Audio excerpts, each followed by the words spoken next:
ਸਤਿ ਸ਼੍ਰੀ ਅਕਾਲ ਜੀ। ਅੱਜ ਆਪਾਂ ਇੱਕ ਬਹੁਤ ਹੀ ਦਿਲਚਸਪ ਸਵਾਲ ਦੀ ਗਹਿਰਾਈ ਵਿੱਚ ਜਾਵਾਂਗੇ। ਇੱਕ ਐਸਾ ਸਵਾਲ ਜੋ ਸਾਨੂੰ ਰੱਬੀ ਮਿਹਰ ਤੇ ਨਾਮ ਦੀ ਤਾਕਤ ਦੇ ਬਹੁਤ ਨੇੜੇ ਲੈ ਜਾਂਦਾ ਹੈ।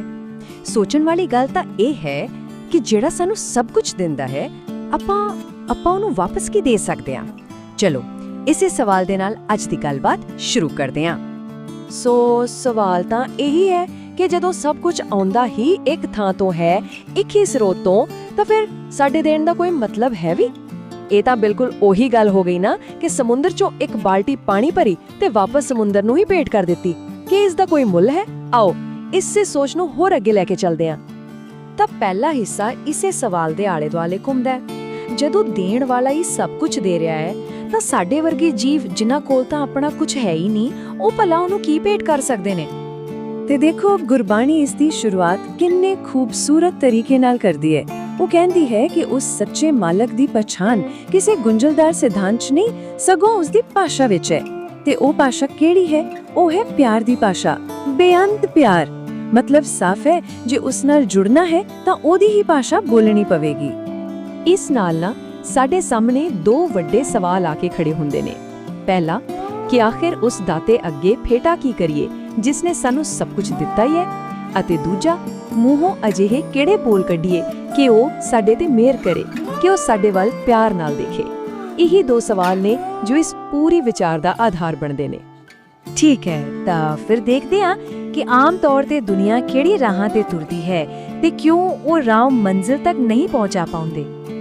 ਦੇਖੋ, ਇੱਕ ਪਾਸੇ ਨੇ ਉਹ ਰਸਤੇ ਜੋ ਬਾਹਰ ਨੂੰ ਜਾਂਦੇ ਨੇ, ਜਿਵੇਂ ਤੀਰਥ ਯਾਤਰਾਵਾਂ, ਮਹਿੰਗੀਆਂ ਭੇਟਾਵਾਂ, ਦੁਨਿਆਵੀ ਪ੍ਰਾਪਤੀ, ਤੇ ਦੂਜੇ ਪਾਸੇ ਹੈ ਅੰਦਰ ਦਾ ਸਫ਼ਰ, ਗੁਰੂ ਦੀ ਸਿੱਖਿਆ, ਰੱਬ ਦੀ ਮਿਹਰ ਤੇ ਉਸ ਨੂੰ ਹਰ ਵੇਲੇ ਯਾਦ ਰੱਖਣਾ। ਗੱਲ ਇਹ ਨਹੀਂ ਕਿ ਬਾਹਰੀ ਕਰਮ ਮਾੜੇ ਨੇ, ਪਰ ਜੇ ਇਹ ਕਰਕੇ ਵੀ ਅੰਦਰ ਕੁਝ ਨਾ ਬਦਲਿਆ ਤਾਂ ਫਿਰ ਇਹ ਸਭ ਬੇਕਾਰ ਹੈ। ਜ਼ਰਾ ਕਲਪਨਾ ਕਰਕੇ ਦੇਖੋ, ਇੱਕ ਅਜਿਹੇ ਇਨਸਾਨ ਦੀ ਜਿਸ ਨੇ ਦੁਨਿਆਵੀ ਸਫਲਤਾ ਦੀ ਹਰ ਹੱਦ ਪਾਰ ਕਰ ਲਈ ਹੋਵੇ। ਮੰਨ ਲਓ ਉਹਦੀ ਉਮਰ 4 ਯੁੱਗਾਂ ਜਿੰਨੀ ਲੰਬੀ ਹੋਵੇ, ਪੂਰੇ 9 ਖੰਡਾਂ 'ਚ ਉਹਦਾ ਨਾਂ ਬੋਲਦਾ ਹੋਵੇ, ਹਰ ਕੋਈ ਉਹਦੇ ਕਦਮਾਂ ਤੇ ਚੱਲਦਾ ਹੋਵੇ ਤੇ ਸਾਰੀ ਦੁਨੀਆ ਉਹਦਾ ਜਸ ਗਾਉਂਦੀ ਹੋਵੇ। ਮਤਲਬ ਇਸ ਤੋਂ ਬਾਅਦ ਕੀ ਹੋ ਸਕਦਾ ਹੈ? ਪਰ ਫਿਰ ਆਉਂਦਾ ਹੈ ਇੱਕ ਬਹੁਤ ਵੱਡਾ ਪਰ। ਗੁਰਬਾਣੀ ਕਹਿੰਦੀ ਹੈ ਕਿ ਜੇ ਇੰਨਾ ਕੁਝ ਹਾਸਿਲ ਕਰਨ ਤੋਂ ਬਾਅਦ ਵੀ ਉਸ ਉੱਤੇ ਰੱਬ ਦੀ ਮਿਹਰ ਦੀ ਨਜ਼ਰ ਨਾ ਹੋਵੇ, ਤਾਂ ਉਹ ਇਹ ਸਭ ਕੁਝ ਹੋ ਕੇ ਵੀ ਕੁਝ ਨਹੀਂ ਹੈ। ਉਹ ਕੀੜਿਆਂ ਦੇ ਵਿੱਚ ਇੱਕ ਕੀੜਾ ਹੈ ਤੇ ਪਾਪੀਆਂ ਤੋਂ ਵੀ ਵੱਡਾ ਪਾਪੀ ਗਿਣਿਆ ਜਾਂਦਾ ਹੈ। ਸੋਚੋ ਕਿੰਨੀ ਵੱਡੀ ਗੱਲ ਹੈ। ਸਾਰੀ ਦੁਨਿਆਵੀ ਤਾਕਤ ਇੱਕ ਪਲ 'ਚ ਬੇਮਾਨੀ ਹੋ ਜਾਂਦੀ ਹੈ। ਤਾਂ ਸਵਾਲ ਫਿਰ ਉੱਥੇ ਹੀ ਆ ਗਿਆ, ਜੇ ਦੁਨਿਆਵੀ ਪ੍ਰਾਪਤੀਆਂ, ਭੇਟਾਵਾਂ, ਇਹ ਸਭ ਕੁਝ ਕੰਮ ਨਹੀਂ ਆਉਂਦਾ, ਤਾਂ ਫਿਰ ਸਹੀ ਰਸਤਾ ਕਿਹੜਾ ਹੈ? ਆਓ ਹੁਣ ਇਸ ਪ੍ਰੇਮ ਦੀ ਭਾਸ਼ਾ ਨੂੰ ਸਮਝਣ ਦੀ ਕੋਸ਼ਿਸ਼ ਕਰੀਏ। ਤਾਂ ਫਿਰ ਅਸਲੀ ਭੇਟਾ ਕੀ ਹੈ? ਦੇਖੋ, ਇਹ ਕੋਈ ਪੈਸਾ ਧੇਲਾ ਜਾਂ ਕੋਈ ਮਹਿੰਗੀ ਚੀਜ਼ ਨਹੀਂ ਹੈ। ਇਹ ਤਾਂ ਆਪਣਾ ਸਮਾਂ ਤੇ ਆਪਣਾ ਧਿਆਨ ਹੈ। ਕੀ ਕਰਨਾ ਹੈ? ਅੰਮ੍ਰਿਤ ਵੇਲੇ ਉੱਠਣਾ, ਉਸ ਸੱਚੇ ਨਾਮ ਬਾਰੇ ਸੋਚਣਾ ਤੇ ਉਸ ਦੀ ਵਡਿਆਈ ਤੇ ਵਿਚਾਰ ਕਰਨਾ। ਬਸ ਇਹੀ ਆਸਰ ਭੇਟਾ। ਤੇ ਇਥੇ ਅੰਮ੍ਰਿਤ ਵੇਲੇ ਦਾ ਜ਼ਿਕਰ ਬਹੁਤ ਖਾਸ ਹੈ। ਇਹ ਸਮਾਂ ਹੈ ਸੂਰਜ ਚੜ੍ਹਨ ਤੋਂ ਪਹਿਲਾਂ ਦਾ, ਜਦੋਂ ਸਾਰੀ ਦੁਨੀਆ ਦੀ ਭੱਜਦੌੜ ਸ਼ੁਰੂ ਨਹੀਂ ਹੋਈ ਹੁੰਦੀ। ਇੱਕ ਡੂੰਘੀ ਸ਼ਾਂਤੀ ਹੁੰਦੀ ਹੈ। ਮੰਨਿਆ ਜਾਂਦਾ ਹੈ ਕਿ ਉਸ ਵੇਲੇ ਕੀਤਾ ਗਿਆ ਧਿਆਨ, ਉਸ ਵੇਲੇ ਦੀ ਯਾਦ ਸਭ ਤੋਂ ਵੱਧ ਅਸਰਦਾਰ ਹੁੰਦੀ ਹੈ। ਤੇ ਇਸ ਦਾ ਫਲ ਕੀ ਮਿਲਦਾ ਹੈ? ਇਸ ਦਾ ਫਲ ਹੈ ਸਨਮਾਨ ਦਾ ਚੋਗਾ। ਇਹ ਦੁਨੀਆ ਦਾ ਦਿੱਤਾ ਕੋਈ ਖਿਤਾਬ ਨਹੀਂ, ਇਹ ਤਾਂ ਰੱਬ ਦੀ ਦਰਗਾਹ ਤੋਂ ਮਿਲਿਆ ਸਨਮਾਨ ਹੈ। ਇੱਕ ਅੰਦਰੂਨੀ ਸਕੂਨ, ਇੱਕ ਅਜਿਹਾ ਅਹਿਸਾਸ ਕਿ ਹਾਂ, ਮੈਂ ਸਹੀ ਰਸਤੇ ਤੇ ਹਾਂ। ਤੇ ਕਿਹਾ ਜਾਂਦਾ ਹੈ ਕਿ ਇੱਥੋਂ ਹੀ ਮੁਕਤੀ ਦਾ ਦਰਵਾਜ਼ਾ ਖੁੱਲ ਜਾਂਦਾ ਹੈ। ਠੀਕ ਹੈ, ਇਹ ਤਾਂ ਸੀ ਭੇਟਾਂ ਦੀ ਗੱਲ, ਪਰ ਇਸ ਤੋਂ ਵੀ ਇੱਕ ਡੂੰਘੀ ਅਵਸਥਾ ਹੈ। ਉਸ ਨੂੰ ਕਿਹਾ ਗਿਆ ਹੈ ਸੁਣੀਏ, ਯਾਨੀ ਕਿ ਡੂੰਘਾ ਸੁਣਨਾ। ਆਓ ਦੇਖੀਏ ਇਹ ਕੀ ਹੈ। ਦੇਖੋ, ਸੁਣਿਆ ਦਾ ਮਤਲਬ ਸਿਰਫ ਕੰਨਾਂ ਨਾਲ ਸੁਣਨਾ ਨਹੀਂ ਹੈ। ਇਹ ਹੈ ਅੰਦਰ ਦੀ ਆਵਾਜ਼ ਨੂੰ ਸੁਣਨਾ, ਰੱਬੀ ਹੁਕਮ ਨੂੰ ਮਹਿਸੂਸ ਕਰਨਾ। ਤੇ ਇਸ ਦੀ ਤਾਕਤ ਦੇਖੋ, ਸਿਰਫ ਸੁਣਨ ਨਾਲ ਹੀ ਇਨਸਾਨ ਦਾ ਦਰਜਾ ਬਦਲ ਜਾਂਦਾ ਹੈ। ਉਹ ਰਿਸ਼ੀ, ਪੀਰ ਤੇ ਦੇਵਤਾਂ ਦੀ ਪਦਵੀ ਤੱਕ ਪਹੁੰਚ ਜਾਂਦਾ ਹੈ। ਤੇ ਸਿਰਫ ਇੰਨਾ ਹੀ ਨਹੀਂ, ਇਸ ਅੰਦਰੂਨੀ ਸੁਣਨ ਨਾਲ ਸਰੀਰ ਦੇ ਗੁੱਝੇ ਭੇਦ ਤੇ ਧਰਮ ਗ੍ਰੰਥਾਂ ਦੀ ਅਸਲ ਸਿਆਣਪ ਆਪਣੇ ਆਪ ਸਮਝ ਆਉਣ ਲੱਗ ਪੈਂਦੀ ਹੈ, ਜਿਵੇਂ ਗਿਆਨ ਦੇ ਬੰਦ ਦਰਵਾਜ਼ੇ ਖੁੱਲ ਗਏ ਹੋਣ।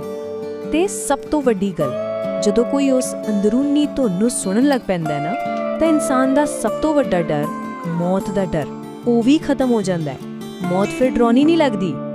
ਐਸੇ ਲਈ ਤਾਂ ਅਖੀਰ ਵਿੱਚ ਗੁਰੂ ਨਾਨਕ ਸਾਹਿਬ ਕਹਿੰਦੇ ਨੇ ਕਿ ਭਗਤ ਹਮੇਸ਼ਾ ਵਿਗਾਸ ਵਿੱਚ ਰਹਿੰਦੇ ਨੇ, ਮਤਲਬ ਹਮੇਸ਼ਾ ਖਿੜੇ ਰਹਿੰਦੇ ਨੇ, ਇੱਕ ਫੁੱਲ ਵਾਂਗ। ਕਿਉਂ? ਕਿਉਂਕਿ ਉਸੇ ਨਾਮ ਨੂੰ ਸੁਣਨ ਨਾਲ ਸਾਰੇ ਦੁੱਖ ਤੇ ਪਾਪ ਮਿਟ ਜਾਂਦੇ ਨੇ। ਇਹ ਇੱਕ ਅਜਿਹਾ ਖਿੜਾ ਹੈ ਜਿਸ ਤੇ ਕਦੇ ਪਤਝੜ ਨਹੀਂ ਆਉਂਦੀ। ਤਾਂ ਫਿਰ ਇਸ ਪੂਰੇ ਸਫ਼ਰ ਦਾ ਨਿਚੋੜ ਕੀ ਹੈ? ਹੈਰਾਨੀ ਦੀ ਗੱਲ ਹੈ ਕਿ ਅੰਤ ਵਿੱਚ ਕੋਈ ਬਹੁਤ ਗੁੰਝਲਦਾਰ ਫਲਸਫਾ ਨਹੀਂ ਮਿਲਦਾ, ਸਗੋਂ ਇੱਕ ਬਹੁਤ ਹੀ ਸਧਾਰਨ ਜੀ ਪਰ ਸਭ ਤੋਂ ਕੀਮਤੀ ਸਮਝ ਹੱਥ ਲੱਗਦੀ ਹੈ। ਤੇ ਇਸ ਇੱਕ ਸਧਾਰਨ ਜੀ ਸਮਝ ਨੂੰ ਮਨ ਵਿੱਚ ਪੱਕਾ ਕਰਨ ਲਈ ਇੱਕ ਗੁਰੂ ਦੀ ਲੋੜ ਪੈਂਦੀ ਹੈ। ਗੁਰੂ ਦਾ ਕੰਮ ਹੀ ਇਹੀ ਹੈ ਕਿ ਉਹ ਸਾਰੀਆਂ ਗੱਲਾਂ ਨੂੰ ਛੱਡ ਕੇ ਸਿਰਫ ਇੱਕ ਮੂਲ ਸਮਝ ਨੂੰ ਸਾਡੇ ਮਨ ਵਿੱਚ ਵਸਾ ਦੇਵੇ। ਤੇ ਉਹ ਇੱਕ ਸਮਝ ਕੀ ਹੈ? ਉਹ ਇਸ ਇੱਕ ਅਰਦਾਸ ਵਿੱਚ ਛੁਪੀ ਹੋਈ ਹੈ। ਸਾਰੀ ਭਗਤੀ, ਸਾਰਾ ਗਿਆਨ, ਸਾਰੀ ਯਾਤਰਾ ਦਾ ਅੰਤਿਮ ਟੀਚਾ ਬਸ ਇਹ ਇੱਕ ਬੇਨਤੀ ਹੈ, ਹੇ ਗੁਰੂ, ਮੈਨੂੰ ਬਸ ਇਹ ਇੱਕ ਸਮਝ ਦੇ ਦੇ ਕਿ ਸਾਰੇ ਜੀਵਾਂ ਨੂੰ ਦੇਣ ਵਾਲਾ ਸਿਰਫ ਇੱਕੋ ਹੀ ਹੈ ਤੇ ਉਹ ਮੈਨੂੰ ਕਦੇ ਨਾ ਭੁੱਲੇ।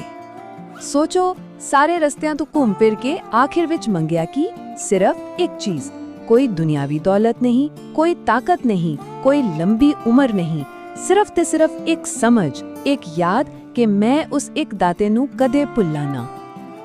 ਤੇ ਇਹੀ ਉਹ ਸਵਾਲ ਹੈ ਜਿਸ ਤੇ ਵਿਚਾਰ ਕਰਨਾ ਬਣਦਾ ਹੈ। ਕੀ ਹੋ ਸਕਦਾ ਹੈ ਕਿ ਸਭ ਤੋਂ ਵੱਡੀ ਰੂਹਾਨੀ ਪ੍ਰਾਪਤੀ ਕੁਝ ਨਵਾਂ ਹਾਸਲ ਕਰਨਾ ਹੈ ਹੀ ਨਹੀਂ, ਸਗੋਂ ਸਿਰਫ ਇਹ ਯਾਦ ਰੱਖਣਾ ਹੈ, ਉਸ ਨੂੰ ਭੁੱਲਣਾ ਨਹੀਂ? ਸ਼ਾਇਦ ਅਧਿਆਤਮਿਕਤਾ ਦਾ ਸਾਰ ਕੁਝ ਪਾਉਣ ਵਿੱਚ ਨਹੀਂ, ਸਗੋਂ ਸਿਰਫ ਨਾ ਭੁੱਲਣ ਵਿੱਚ ਹੀ ਹੋਵੇ।